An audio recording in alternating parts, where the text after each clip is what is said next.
Hey, this is Notser, and today we're going to take a look at Cerberus. This is the Tier 10 Commonwealth Cruiser, and they just entered early access as of the recent patch release.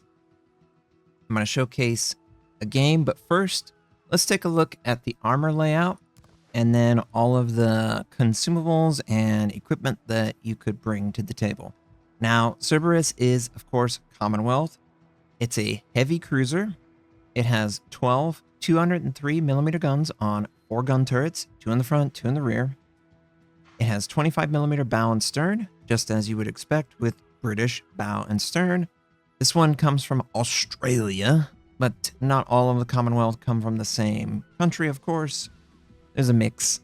Now, if we take a look at the mid plate, we've got a 30mm upper deck armor, 32 upper deck, with the top of the deck being 30. There's an armor build of 152, and then all of that is over a Citadel that is about, I want to say, a fourth of the way up the hull, and of course is in between the 2 main gun turrets, which of course are very easy to damage as well, as you can plainly see.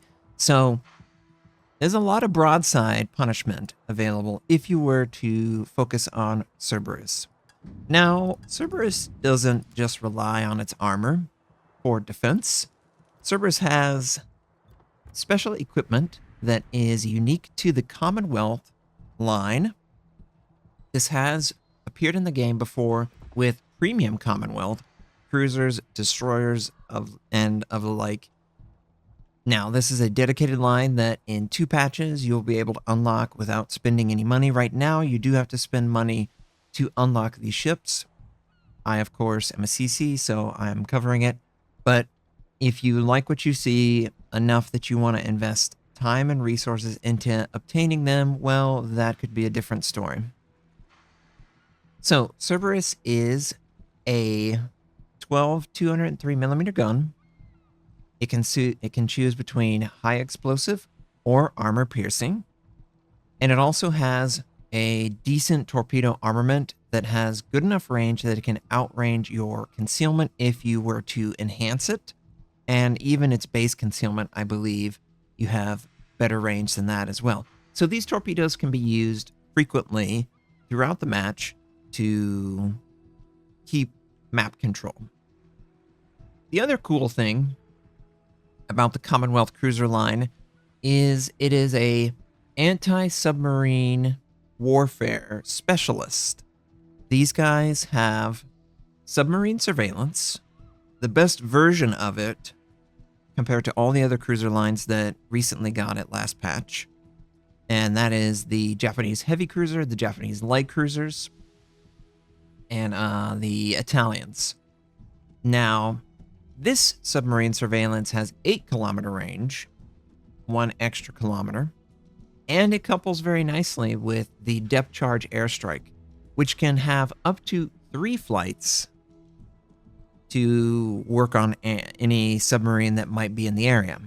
11-kilometer range, so it's really effective. You can also outrange your airstrike range. So there could be a situation where you come across a submarine that is engaged with another submarine, and that submarine is outside of detection. You can completely ambush him with up to 3 depth charge airstrikes, which is really brutal to deal with as a submarine. And of course, coupling that with submarine surveillance, you're a natural sub-hunter. You also have crawling smoke generator. This isn't as immediately encompassing as the Italians, but if you run at a 4th speed, you can still project the smoke cloud before you would ever be detected. These 2 skills work really well together to get close enough to a target that you could conceivably submarine surveillance them. As the game continues to progress and there might be changes, you might notice that less submarines want to come towards you. So that's why you need something like smoke or great concealment or a combination of that to reliably move into range so that you can deal with a submarine. The only consumable that you have a choice on what you bring is between defensive AA or hydroacoustic search. There are strengths and weaknesses to both of them. Hydroacoustic search is better against submarines, of course. So that is why I've chosen to equip hydroacoustic search on my Cerberus. For the equipment that you can mount on it, I would go with main armament mod 1. The other ones aren't really that spectacular. For slot 2, you can choose between extending the duration of your hydro, extending the duration of AA if you went to go that, engine room protection, or damage control. Because you spend a lot of time in smoke, and you also have a vulnerable Citadel, you don't want to take direct damage too much. So the Commonwealth Cruisers will spend a lot of time in and around islands to enhance their smoke prowess. I would probably lean towards engine room protection, but it doesn't really matter. I might even go towards hydroacoustic search, just because having a longer duration hydro will probably go further if you don't take damage. If you're taking active damage, then you want to make sure that you can maneuver actively. For slot 3, the game recommends faster turret traverse.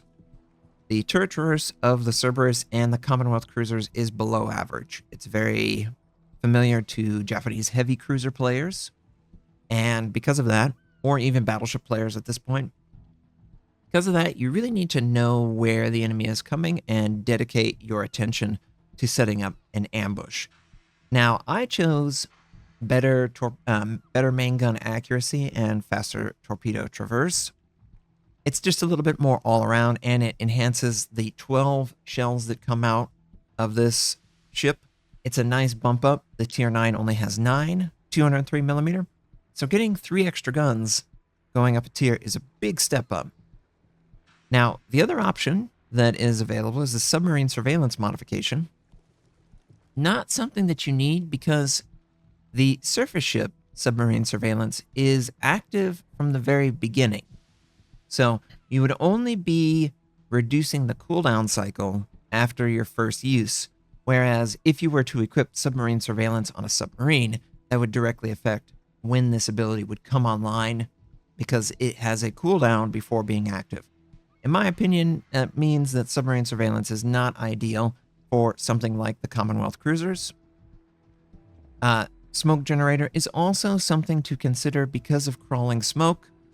It will just make it have a longer time, and it'll have a longer action time as well. So it's very useful for someone who smokes a lot. Of course, the Commonwealth Cruisers do that. But for now, aiming system seems the most appropriate in my opinion. Slot 4.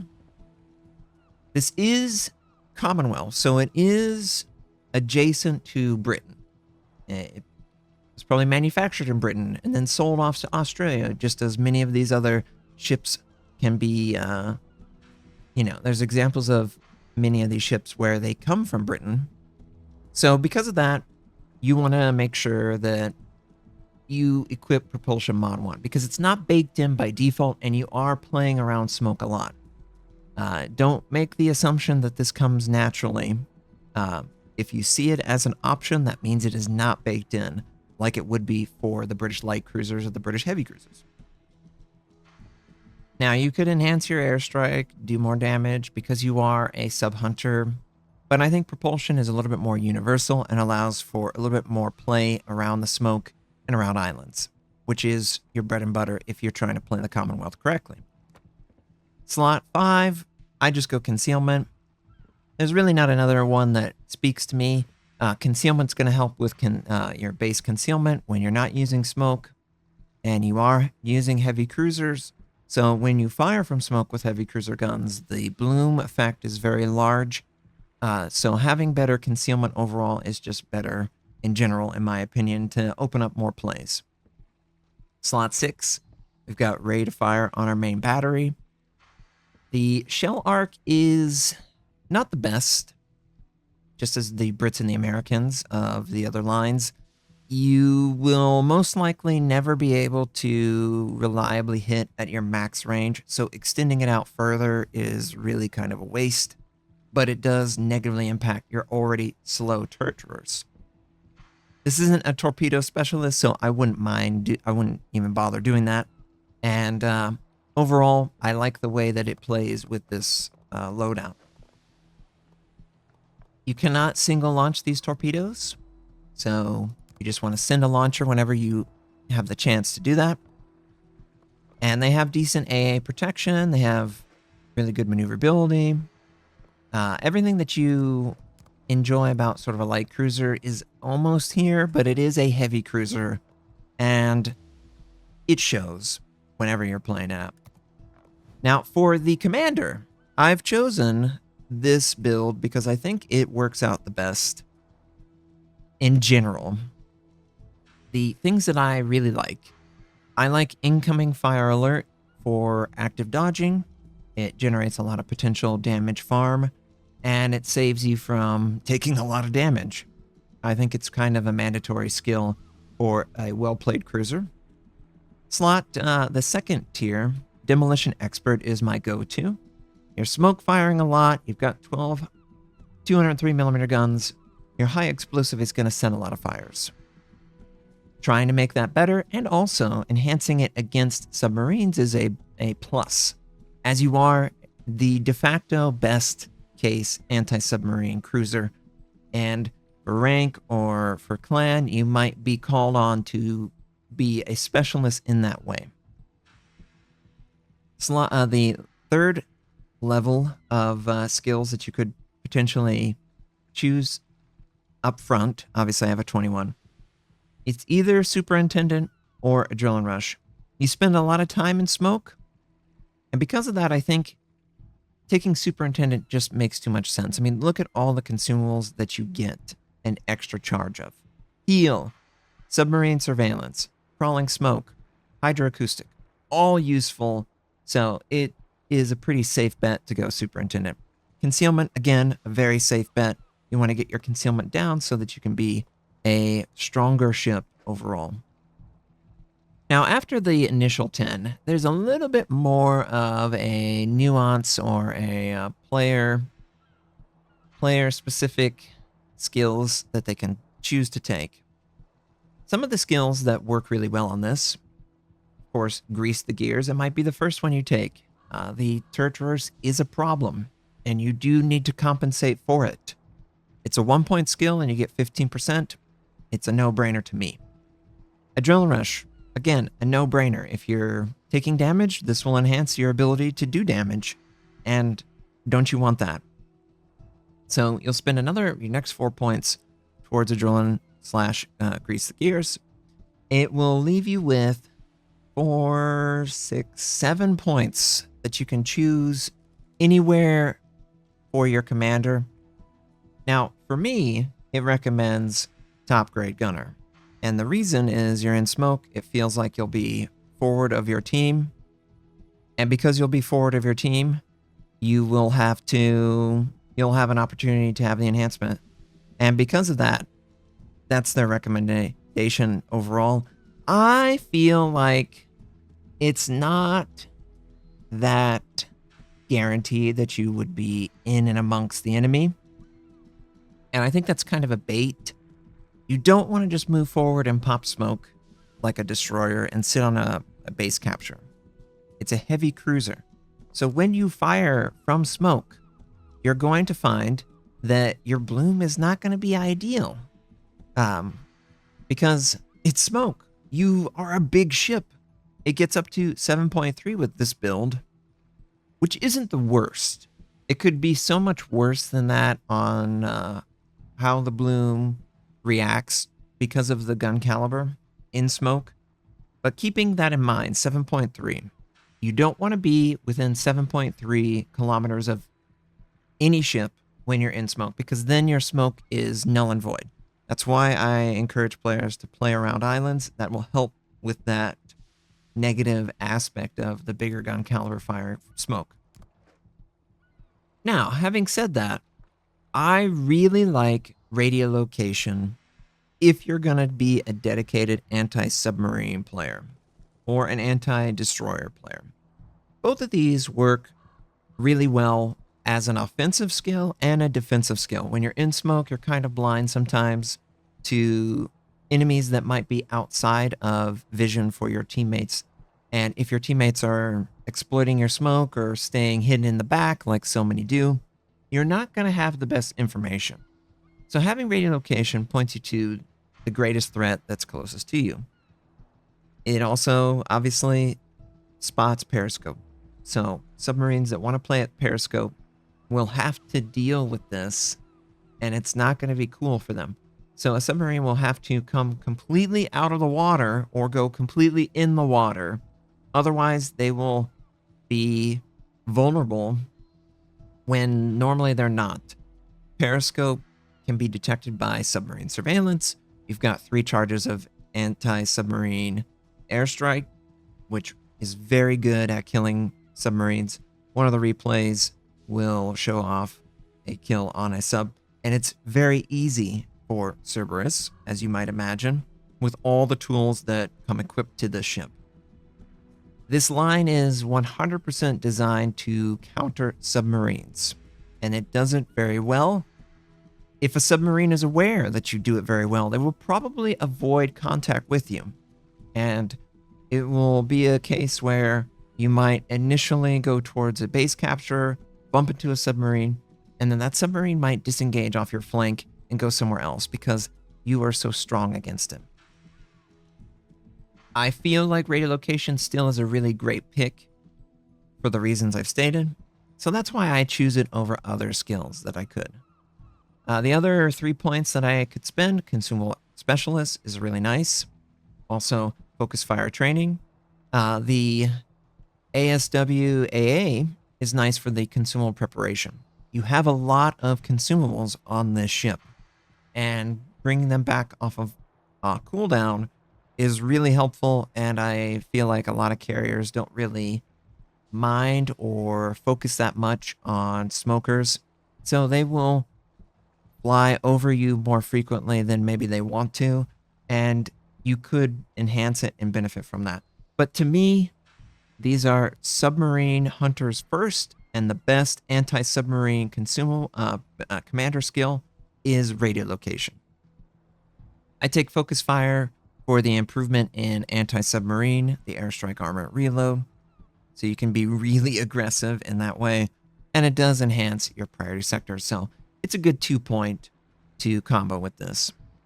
And then Consumable Specialist is a nice little bump up. Not necessary. They do recommend Last Stand. They do recommend Survivability Expert. I guess they feel like this is an oversized destroyer. I don't feel the same way. I feel like taking those skills is kind of a waste. You're not going to constantly take damage, where Last Stand is going to be like, ooh, that 1 point. I feel like it's just so great, especially if you're using active dodge with incoming fire. And I just don't see Survivability Expert giving you as much as the other skills because you do exist so long in smoke. So that's Cerberus. I think Cerberus will work out very nicely in the role that it seemingly was created for, and hopefully the game will showcase a little bit of that. All right, so this is the game that I chose as an example. It's got pretty much every enemy type that you could imagine, and it's a mix of tier 10 through 8. So a very traditional tier matchup. We don't have any tier 11s or any exotic like that. We've got 2 enemy submarines, 2 enemy destroyers, 1 enemy aircraft carrier, 3 cruisers, and 4 battleships. So, you know, you got the Punishers and the battleships and the cruisers. You've got the weak targets like the submarine and the destroyer, especially with the build that I've chosen. Now, make no mistake, I have deliberately chosen this build because it excels against submarines. My commander skills, everything that I've chosen, I wanted to try and accentuate the anti-submarine role for the Commonwealth Cruisers, and Cerberus is my example. This is going to be the de facto anti-submarine class ship that might be selected in rank or clan, or just in random. When you're annoyed by the very presence of them, you might choose to pull this just to get a little bit of revenge. And it's very satisfying to have 3 air-launched depth charge airstrikes.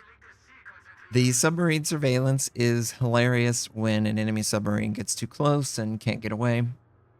I don't necessarily think that will happen in this matchup. It doesn't happen in every matchup, but every time there's a submarine that's on your flank, the air-dropped depth charge advantage is noticeable. So at least you have that, and crawling smoke enables a lot of aggressive forward positioning. Hydroacoustic protects me from enemy torpedoes. Obviously, submarine surveillance, it's immediately available, unlike on submarines where there's a little bit of a cooldown build up before you can actually use it for the first time. So you could combo this very nicely with another with a submarine on your team.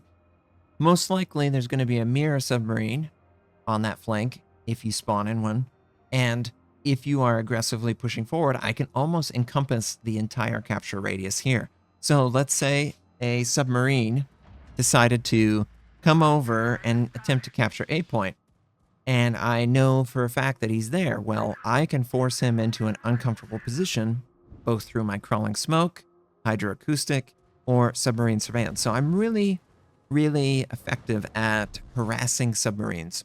And that doesn't even include the air-launched depth charges.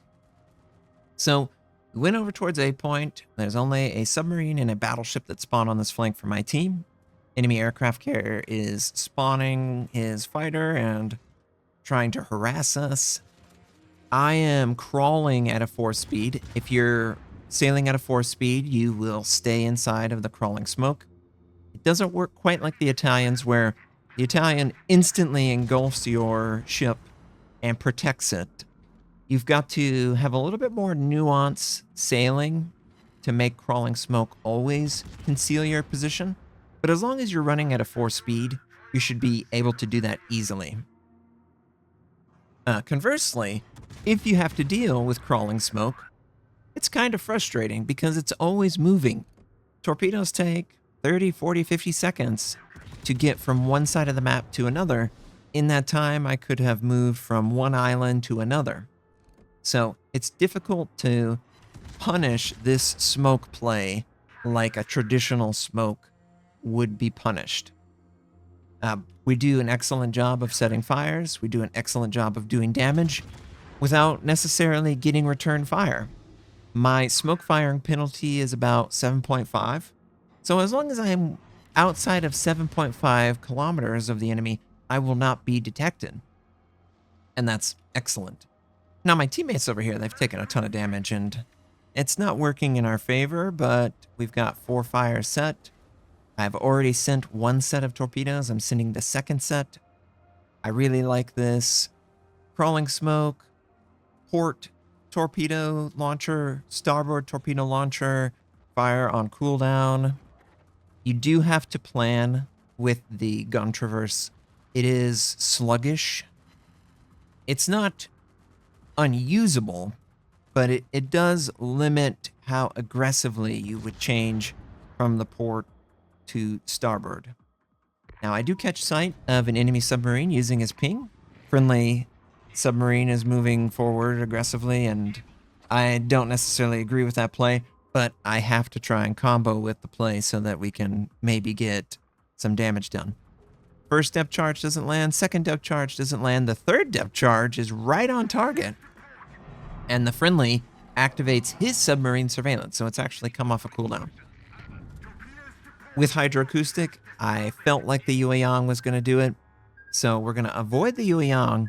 Enemy midway drops his torpedo payload, and while all this is happening, I'm going to send my depth charges on cooldown at the enemy submarine. And there's no one who can spot me because the submarine is underwater, so I can be very aggressive in this situation. I can maybe potentially sail back towards him so that I can always keep him in range of my air launch depth charges. And it looks like we're going to land right on top of him. That's great. maximum amount of damage, cause a flood, maybe a fire as well, but we do lose the friendly. We've lost everyone on this flank. My team, while as has gone on, has captured the other bases and looks to be doing very nicely. And we actually flood out the enemy submarine, flood and fire, but flood gets the last tick. This does a lot of damage to submarines, and you might be a little surprised by that because you might just say, oh, submarine surveillance is the only thing that this brings, but that extra airstrike depth charge is a really nice addition. Crawling smoke works really well to get close enough to them comfortably so you don't have to play always at the backside of the map. If you're playing at the backside of the map, you're not going to be able to take out a submarine. Now, the enemy aircraft carrier, he's just sailing. He's flying over and dropping bombs. I'm just trying to survive. I would like to disengage and reestablish a flank with my teammates. It does look like they have knocked out 3 more ships rapidly, and a friendly Yamato is on their way. So I'm just trying to disengage and maybe meet up with him. If I was another cruiser line that didn't have smoke, I probably would not be alive right now. It did mean that the friendly battleship in the area and the friendly submarine, when they were spotted out, they were focused down, and you might have to deal with that if your teammates around you are not as savvy when it comes to avoiding damage. You might be contributing to their demise just by the fact that this class really excels at concealing its position with crawling smoke. It's got really excellent concealment overall. 10 kilometers is really nice with this build. And, you know, you got good torpedo range. You can easily stealth torpedo, which is nice. You can even stealth airdrop the depth charges. So the concealment is really nice baseline. Torpedoes are to starboard. Well, we're just going to sail away from those. Enemies kind of moving up. We've already done 74,000 points of damage. Not bad.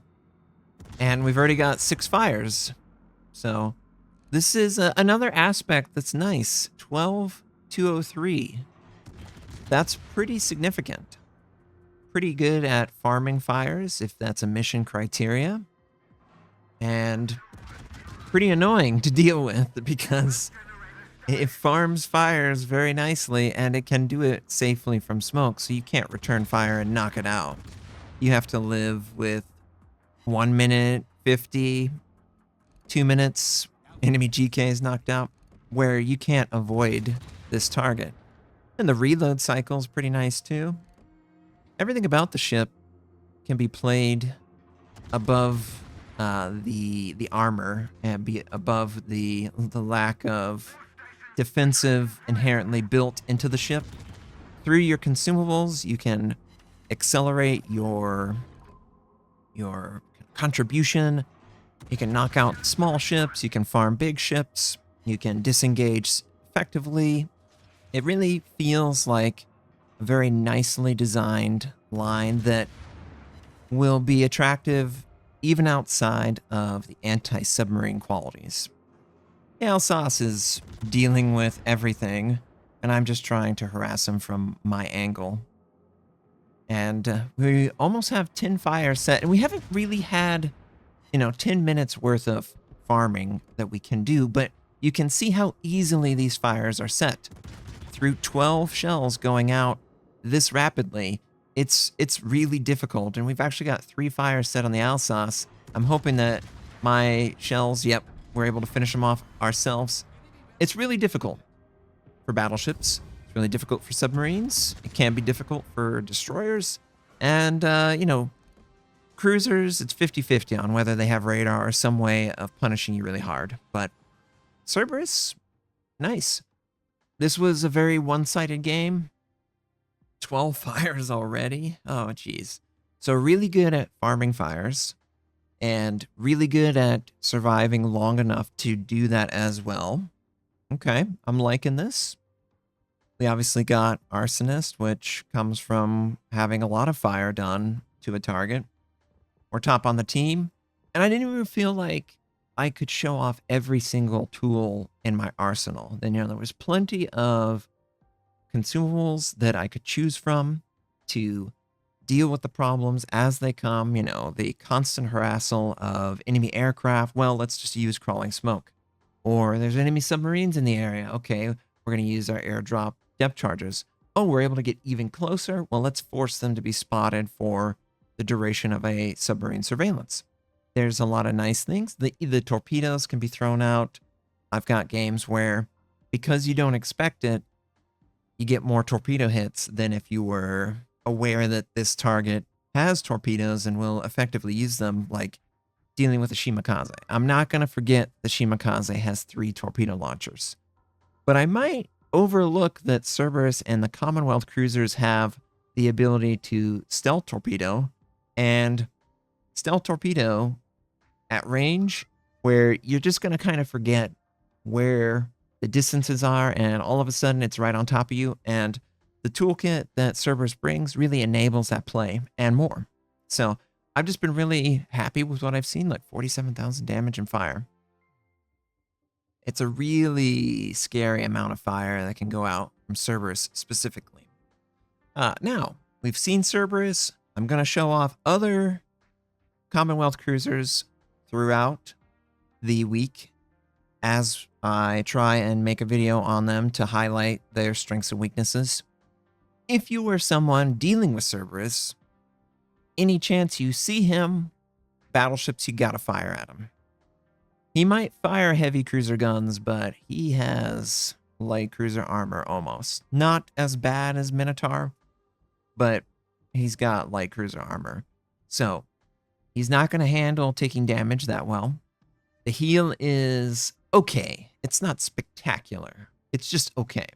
It really requires you to spend some time in your smoke to generate that defensive